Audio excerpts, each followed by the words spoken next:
할렐루야. 우리가 지난주에는 수로보니게 여인의 믿음에 대해서 살펴봤습니다. 우리 예수님께서 친히 자랑하시고 칭찬을 정말 아끼지 않으셨던 이 여인의 큰 믿음이었죠. 이방 여인이었지만 먼저 부름받은 이스라엘은 아니었지만 정작 우리 예수님을 당최 믿지 못하던 당시 이스라엘과는 판이하게 다르게 그 어떤 역경과 연단 중에서도 끝까지 신실하신 주님의 은혜만을 간절히 사모하면서 그렇게 주님이 오시소이다 라고 믿고 나아가던 수로보니게 여인의 큰 믿음이었습니다. 이렇게 지난 주일에는 우리 예수님께서 이런 귀한 믿음의 소유자 수로보니게 여인을 찾아서 이방 지역으로 굳이 그 먼 거리를 들어가시고 끝내 그녀의 딸을 치유해 주셨던 사건을 우리가 살펴보았다면요, 오늘 이 요한복음 5장 말씀에서는 그와는 좀 극명하게 대비가 되는, 이번엔 우리 예수님께서 이스라엘 중심 도시로 들어가십니다. 바로 하나님의 성전이 있다는 그곳이죠. 예배자들이 수도 없이 들락날락 한다라는 그곳, 바로 예루살렘 성으로 우리 예수님께서 들어가시면서요, 거기에서 또 한 명의 병자를 치유해 주시는 사건이 바로 오늘 본문의 말씀입니다. 38년 된 병자를 고쳐주시는 사건이죠. 그런데 오늘 본문을 묵상해 나가다 보면 여러 가지 면에서 지난주 이방 도시에서 이방 여인의 그 믿음을 칭찬해 주셨던 사건과는 좀 많이 다르게 사뭇 대조가 많이 되는 부분들이 오늘 본문에 많이 있습니다. 수로보니게 여인의 그 큰 믿음과는 굉장히 다르게 오늘 이 이스라엘 백성들이 있다는 예루살렘 성 안에서는요, 뭔가 썩 그렇게 좋지 않은 잘못된 믿음이, 뭔가 잘못된 모습이 그들 안에 존재하고 있었다라는 말씀이에요. 그렇다면 오늘 이 예루살렘에서 38년 된 병자를 우리 예수님이 고쳐주시는 이야기를 통해서 우리 주님이 말씀하시려는 것은 과연 무엇인지, 그렇게 우리 예수님께서 우리 안에서 보시기를 원하시는 제대로 된 모습, 제대로 된 믿음이란 과연 또 어떤 것인지 함께 묵상하면서 은혜를 나누고자 합니다. 먼저 오늘 사건이 일어난 그 때와 이 장소에 대해서 조금 살펴볼 필요가 있습니다. 때는 유대인의 명절날이라고 그러고요, 또 여기는 바로 예루살렘 양문 곁에 있는 베데스다라고 하는 연못가입니다. 1절과 2절 보면 이렇게 말씀합니다. 그 후에 유대인의 명절이 되어 예수께서 예루살렘에 올라가시니라. 예루살렘에 있는 양문 곁에 히브리 말로 베데스다라 하는 못이 있는데 거기 행각 5이 있고, 구체적으로 어떤 유대인의 명절인지 말씀하시지는 않지만 당시 유대인이라고 한다면요, 모든 명절에 일단은 어디로 올라갑니까? 예루살렘 성전으로 올라갑니다. 예루살렘 성전을 찾아서 하나님께 제사 드리는 것부터 시작하는 것이 유대인의 모든 명절들입니다. 그러니 유대인의 명절에는 이 예루살렘 성이 당연히 사람들로, 그것도 주께 예배드린다는 예배자들로 바글바글 했겠죠. 더군다나 오늘 우리 예수님께서 이 38년 된 병자를 고쳐주신 날이 맨 마지막 9절 말씀에 보니까 이 날이 뭐라고 그래요? 안식일이라고 그러죠. 이날도 안식일입니다. 공교롭게도 유대인의 명절에다가 거기다가 또 하나님의 안식을 같이 함께 동참하는 안식일이도 하기 때문에, 안식일이기 때문에 지금 이 예루살렘 성 안에는, 특별히 성전 안에는 이스라엘 각 지역에서 예배 드리려고 지금 올라온 사람들 때문에 뭐 그야말로 인산인해를 이루고 있는 오늘 예루살렘 성 안에 성전의 상황입니다. 그리고 또 오늘 일어난 이 사건이 일어난 이곳을 예루살렘 성에 있는 양문 곁이라고 얘기를 하죠. 이 양문이라는 것은요, 일명 양의 문입니다. 쉽게이트, 양들이 들어오는 문이에요. 그렇게 예루살렘 성전에서 제사 드리려면 보통 뭐를 드립니까? 양을 잡아서 드리잖아요. 양.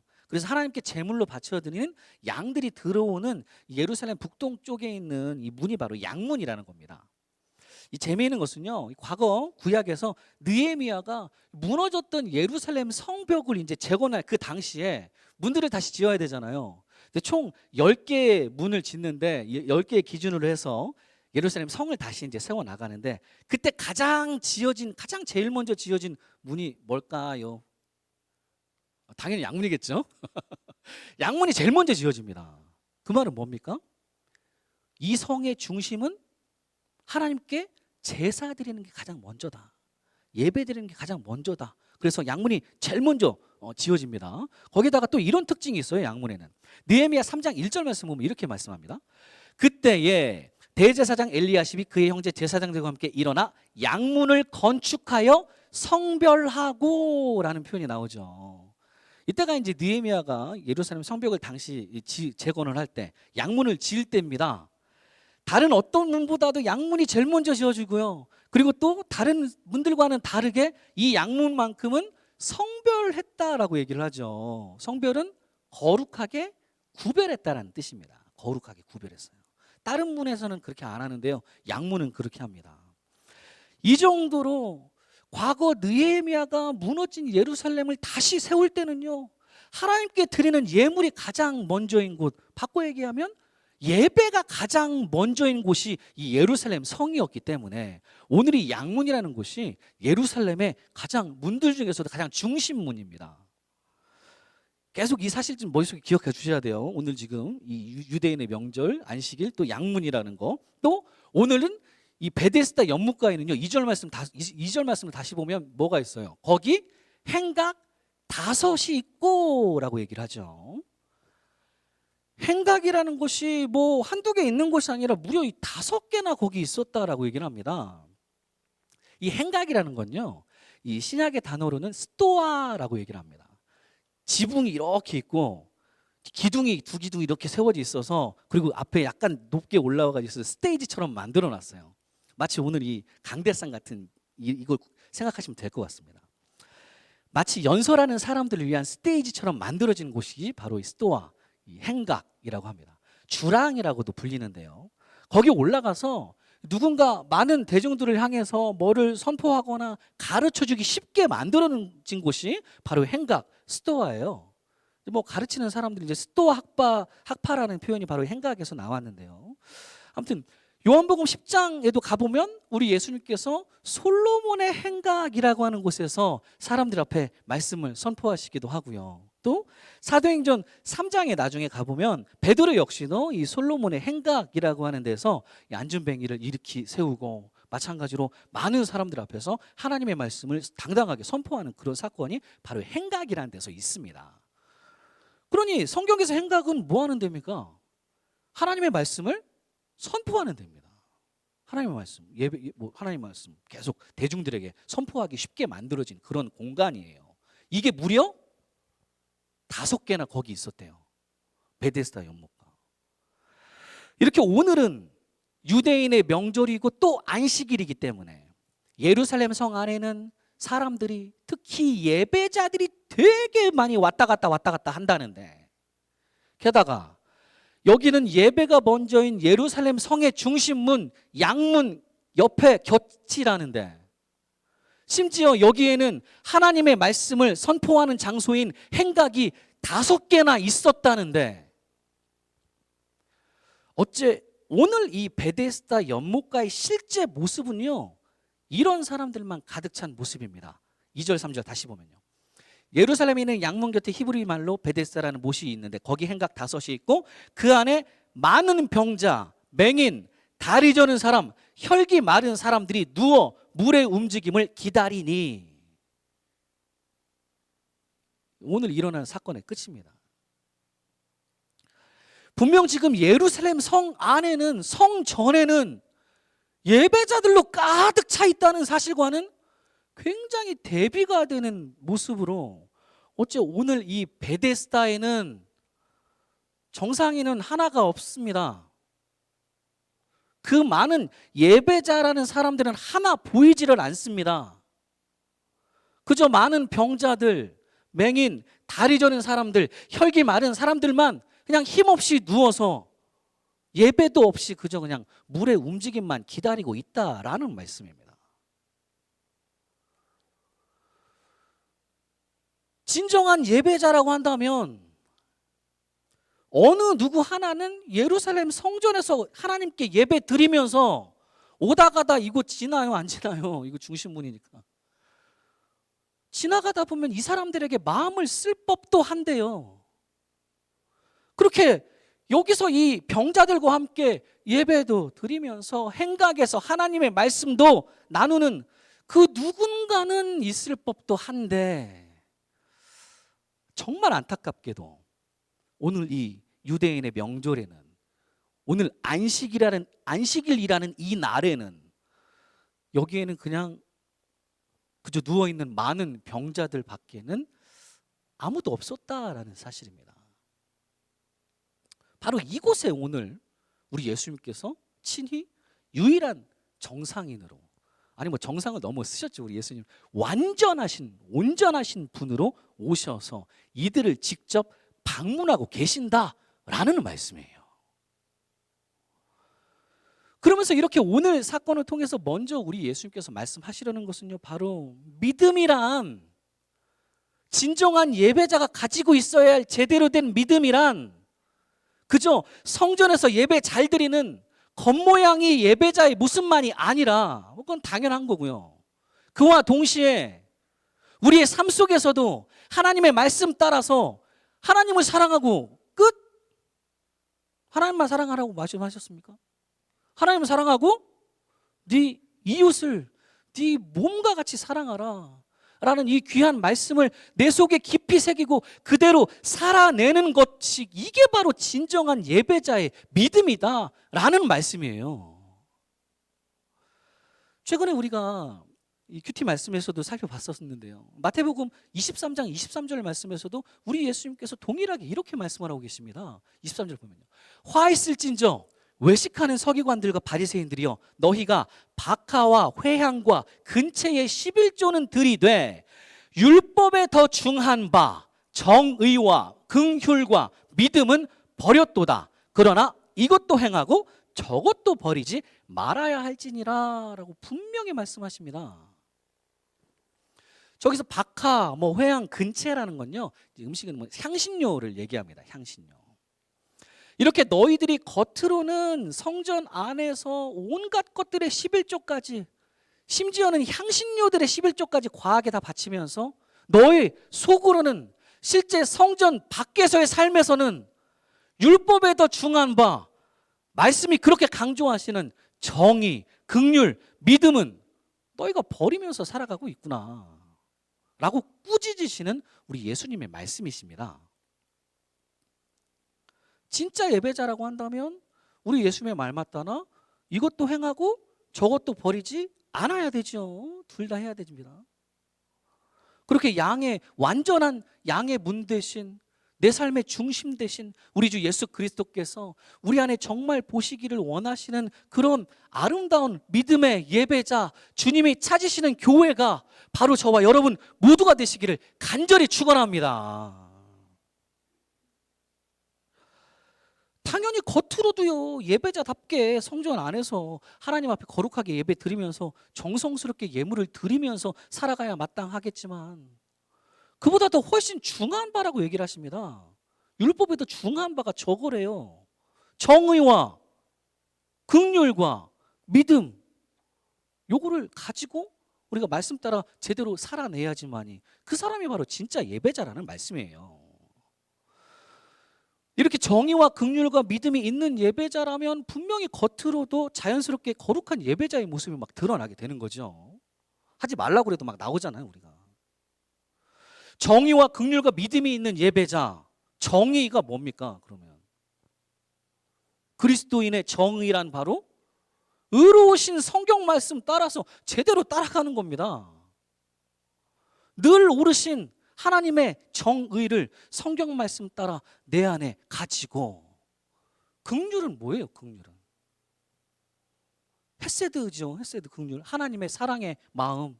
내가 받은 하나님의 긍휼, 그 크신 사랑을 이제 나도 다른 이들에게 그대로 내보낼 줄 아는 긍휼, 다른 이의 아픔을 그냥 보고 넘어가지 못하는 긍휼이라는 것도 이제는 내 안에 좀 가지고,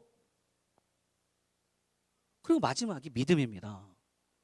힘들어도 결코 인생길 걸어가는 거 쉽지 않아도, 그리스도인으로 이 땅을 사랑하는 거 정말 어려워도 주님께 가까이 한 발짝 한 발짝 이 길을 주님 뜻대로 살아내고자 하는 바로 믿음이라는 것을 내 안에 가지고 살아가는 사람, 정의와 긍휼과 믿음으로 살아가는 사람이 바로 하나님 앞에서 진정한 예배자인 줄로 믿습니다.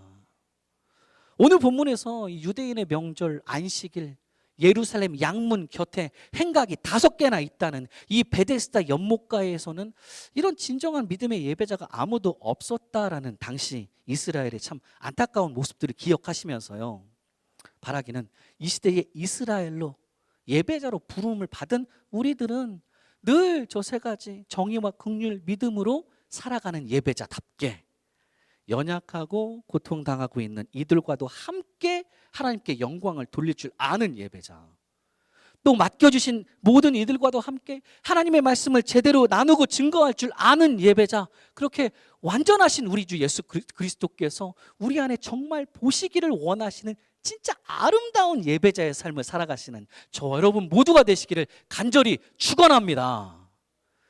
이 오늘 본문에서 볼 수 있는 첫 번째 모습이고요. 또 하나 보면 이게 이제 예루살렘 성전 안에 잘못된 모습이 이랬다고 한다면, 이제는 이 베데스다 연못가에 누워 있었다라고 하는 병자들의 잘못된 모습도 한번 봐야 되겠죠. 본문 3절 4절 말씀 보면 이렇게 말씀합니다. 그 안에 많은 병자, 맹인, 다리 저는 사람, 혈기 많은 사람들이 누워 물의 움직임을 기다리니 이는 천사가 가끔 못에 내려와 물을 움직이게 하는데 움직인 후에 먼저 들어가는 자는 어떤 병에 걸렸든지 낫게 되미러라. 지금 이 병자들이 실제 믿고 있었다는 것이 무엇인지 이 4절 말씀이, 이는부터가 4절 말씀입니다. 물의 기다리는 움직임을 기다리니 이는 무엇인지 4절 말씀이 자세하게 기록하고 있지요.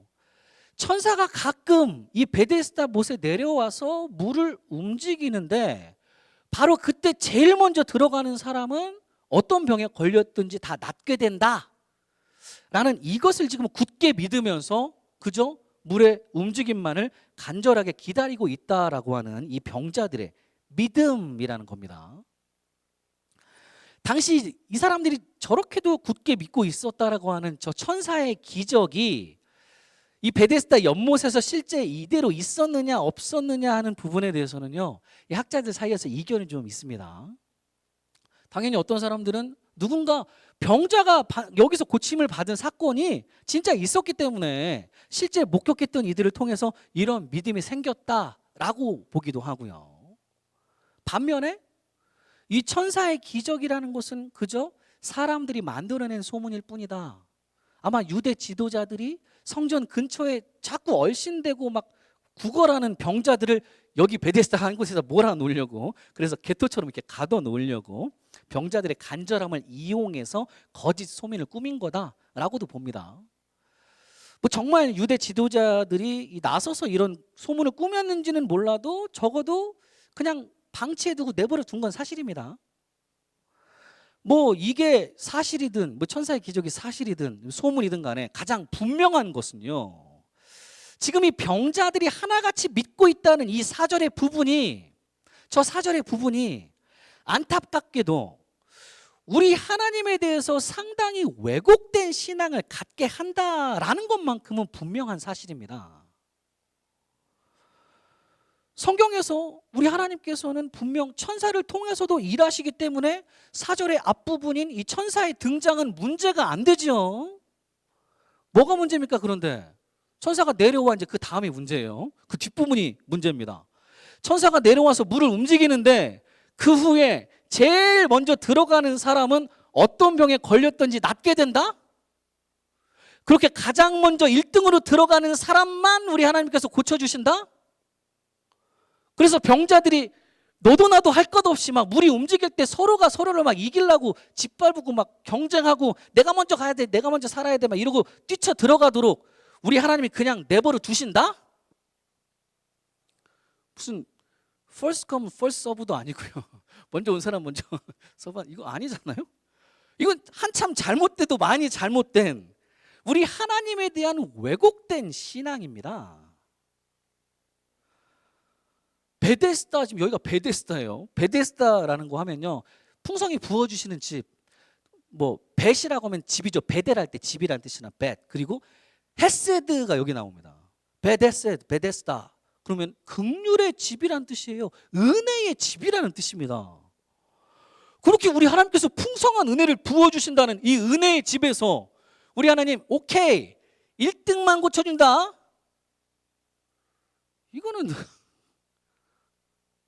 참 아이러니한 발상입니다. 잘못된 발상이에요. 우리 하나님 절대 그러실 분 아니시잖아요. 어떻게 1등만 고쳐주시고 1등만 구원해 주시는 우리 하나님이시면 저같이 느린 사람은 백날이라도 안 돼요. 이거 어떻게 합니까? 우리 주님 절대 그러실 분 아니잖아요. 우리 주님 어떤 분이십니까? 잃어버린 양 한 마리까지도. 잃어버린 양이라고 그러면 뭐 1등인데 잃어버렸겠어요? 맨 뒤에 따라오는 꼴등이니까 맨 뒤에 따라오는 꼴등 양까지도 어떻게든 그 한 마리 찾아오시려고 하시는, 그래서 구원해 주시려고 하시는 우리 주님이시라는데 어떻게 그런 우리 주님께서 병자들끼리, 아픈 사람들끼리 막 경쟁 붙여놓고 오케이 1등만 내가 고쳐준다, 이건 말도 안 되는 신앙입니다. 이건 말도 안 되는 믿음이에요. 그래서 저기 보이듯이 저게 이제 3절과 4절 부분인데요, 이 브래킷이라고 그러죠. 꺾음 괄호로 이렇게 물의 움직임 이렇게 해서 맨 끝에까지 이렇게 표시를 하면서 오해하지 말라고 이 부분의 진위 여부에 대해서는 주의하라고 이렇게 표시를 해놓고 있고요. 어떤 사본에는 아예 저 부분이 빠져 있습니다. 들어가져 있지는 않아요.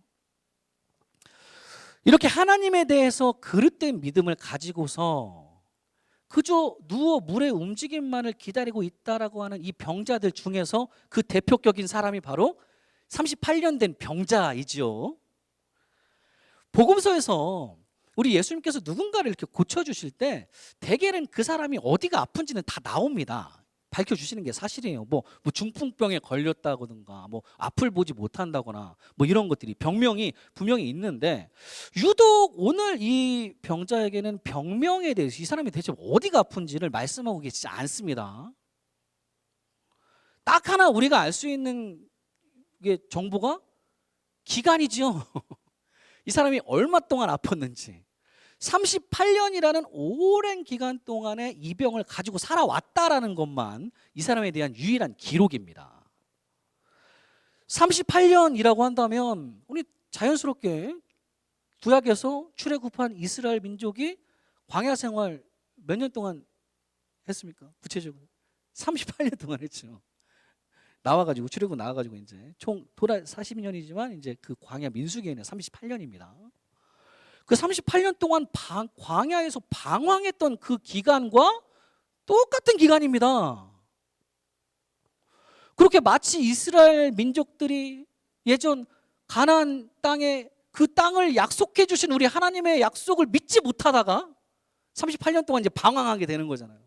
그리고 방황하고 막 이리저리 38년을 헤매였듯이 오늘 이 38년 된 병자 역시도 뭔가 우리 하나님에 대한 잘못된 믿음을 가지고 이 38년을 그냥 방황해 왔다라고도 우리가 볼 수 있습니다.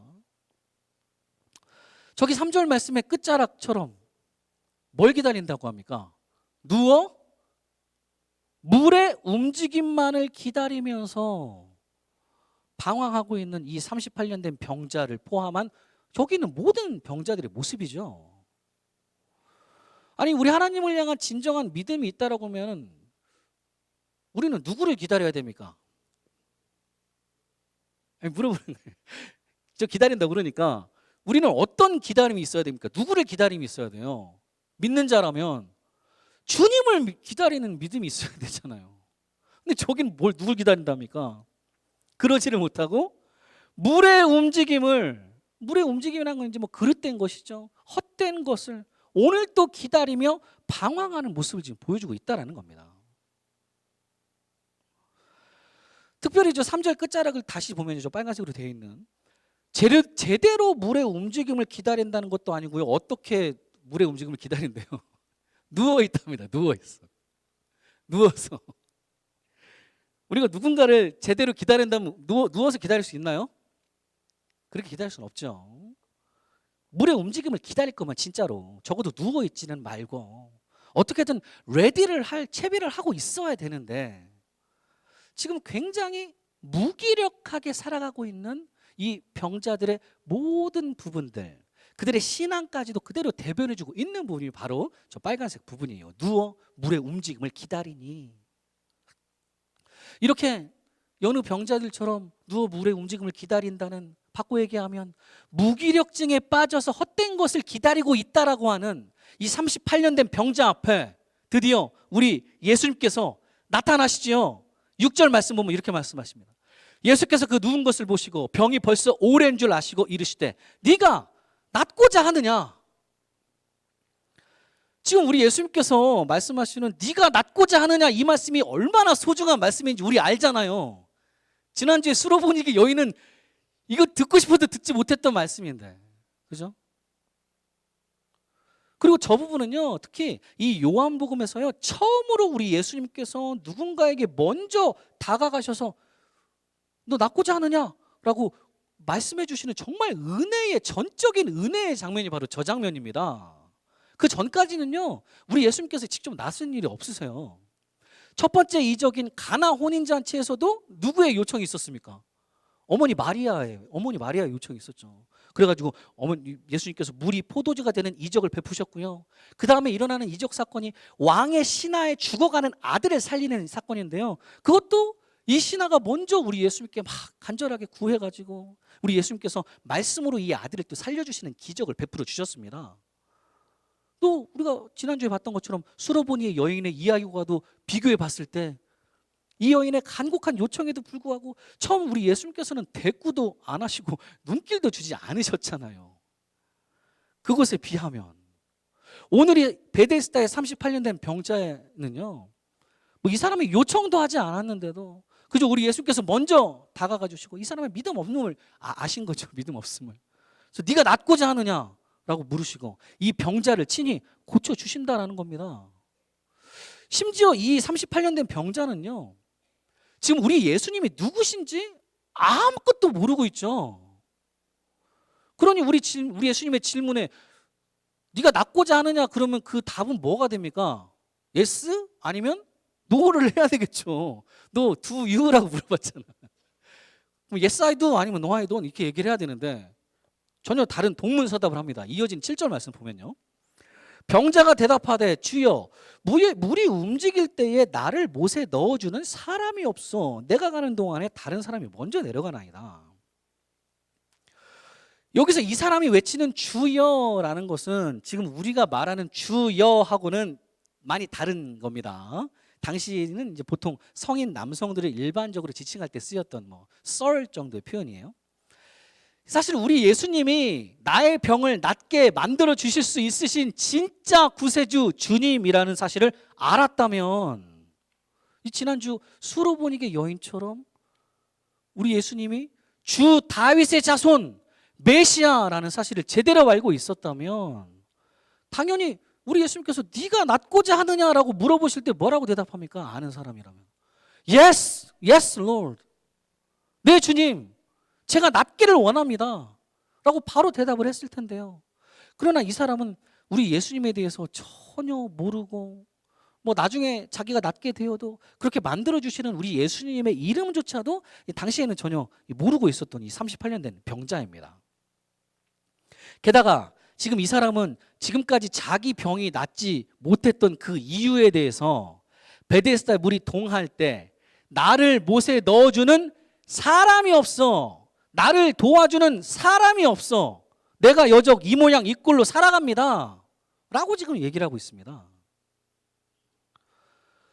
만약에 내 옆에 제대로 된 사람만 있었다면, 나를 안고 재빨리 못에 들어가 줄 사람만 있었다면 이미 옛저녁에 내 병이 나았을 거예요 라는 겁니다. 대체 이 사람이 지금 누굴 믿고 여기 앉아 있는지 정말 하나님께서 천사를 통해서 이 물을 동하게 하셔서 낫게 해준다고 그러면은 누굴 믿어야 됩니까? 아니, 하나님을 믿어야 될 거 아니에요. 궁극적으로 하시는 분은 하나님이시니까. 근데 이 사람이 하나님을 믿었던 건지 아니면 사람을 믿었던 건지, 나를 물에 넣어줄 사람을 믿었던 건지 굉장히 의심스러운 부분입니다. 아니, 전능하신 우리 주님이 바로 내 코 앞에 계시는데도 불구하고 그런 주님이 네가 낫고자 하느냐라고 친히 전적인 은혜로의 말씀으로 지금 물어봐 주고 계시는데도 불구하고 사람이 없습니다. 주님, 사람이 없어요. 사람이 없어. 주님 앞에서도 사람만 찾고 있는 이 사람의 참 믿음 없는 모습이죠. 뭘 믿고 살아가는 사람인지.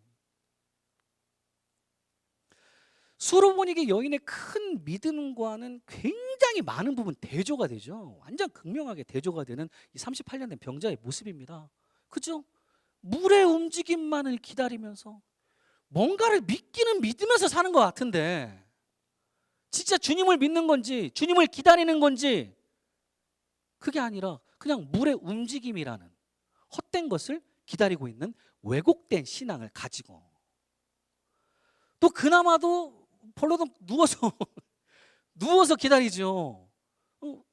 무기력증에 빠져서 헛된 것을 기다리며 정말 오랜 시간 동안 그렇게 누워 방황하고 있었던 무기력한 신앙을 또 가지고 있고, 그러다 결국 나를 먼저 찾아오신 주님을 영접하기는커녕 알아보지도 못하고 주님 앞에서까지도 사람이 없습니다 라고 나를 도와줄 사람만 연신 찾아대고 있는 참 믿음 없는 이 38년 된 병자의 모습이라는 사실입니다. 저는 오늘 본문을 묵상하면서요, 이런 38년 된 병자의 모습이 그저 이 사람만의 연약함은 아니라고 보입니다. 당시 베데스다에 앉아 누워 있었던 모든 병자들의 연약함뿐만 아니라 또 당시 이스라엘이라고 불리는 모든 백성들, 뭐 성전에서 예배는 드리고 있지만 여전히 또 비슷한 모습들로 살아가고 있는 그들의 연약함, 또 지금 이 시대를 이스라엘로 살아가고 있다는 우리 모든 그리스도인들의 연약함을 그대로 대변해 주고 있다라고 여겨집니다. 우리는 과연 진정 주님만을 기다리고 살아간다는 제대로 된 믿음, 올바른 믿음인가? 행여 헛된 것에서, 이거 헛된 건데, 잘못된 건데 자꾸 물의 움직임만을 예의주시하며 뭔가 주님이 아닌, 주님의 뜻과는 상관없는 성경 말씀에서 벗어나는 다른 것들만을 자꾸 더 기다리며 살아가는 왜곡된 신앙이 내게 있는 것은 아닌지, 또 우리의 신앙은 누워있지 않고 제대로 서 있는 신앙인가? 계속되는 코로나의 상황이라는 너무나 당연한 듯한 변명하고 힘겨운 삶의 연속이라는 이런저런 핑계들 때문에 그저 여전히 누워있는 신앙으로 오랫동안 방황하고 있는 그런 무기력한 신앙이 내게도 있는 것은 아닌가? 그리고 우리는 대체 누구를 찾는가?